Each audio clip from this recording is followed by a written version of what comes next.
Labas vakaras, su jumis sveikinuosi aš, Futbolo TV komentatorius Paulius Jakelis, sveikinuosi iš Marijampolės Revi futbolo arenos. Čia A lygos ketvirtasis turas jau netrukus prasidės.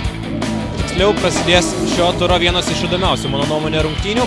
Marijampolės Sūduva vilkinti baltą aprangą prieš tamsiuosius Dzūkijos Dainavos komandos futbolininkus. Rikošetas ir Aurimas Dubickas po Valskio smūgio gelbsti savo komandą. Lengvai išmaudo varžovą Valskis virš vartų.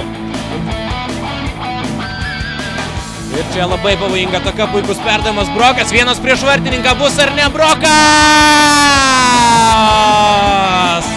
Ir 1-0, 46 minutė. Pirmoji Sūduvos ataka šių rungtynių antrajame kėlinyje ir Audrius Brokas vos pasirodęs aikštėje pirmos atakos metu siunčia kamuolį į vartų tinklą.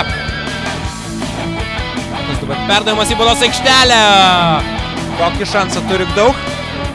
Smūgiuoti niekas neleidžia. Jukno iš vietos bando smūgiuoti Jukno. Čia dabar jau Sūduvai šansas suregzti greitą ataką. Labai geras perdavimas Chinui. Nuošalės nėra. Metas į dešinę. Galima smūgiuoti Chinas. Šalia vartų. Valskis. Dabar yra šansas smūgiai. Valskis 2-0. Nerijus Valskis sukelia didelės ovacijas čia Arvi arenoje. Štai kokia klaida. Štai kaip dabar kainavo brangiai Dainavos komandai klaida. Čia koks perdavimas ir daug. Bogdanavičius dešinėje. Į baudos aikštelę, koks nuostabus perdavimas. Ir daug. 3-0. 68 minutė. Kokį suberinį perdavimą dabar atliko Vilmantas Bogdanavičius. Valskis smūgiuoja ir smūgiuoja labai neblogai.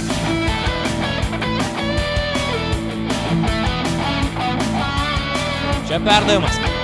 Vienas prieš vartininką. Smūgis. Ir nepavyksta pasižymėti pirmojo bandymo, o antrojo smūgio nėra. Į baudos aikštelę. Ten dar vienas įvartis. 4-0. 82 šio susitikimo minutė ir Sūduva tiesiog triuškina. Nerijus Radžius, antrasis numeris. Būtent jis siunčia kamuolį į vartų tinklą.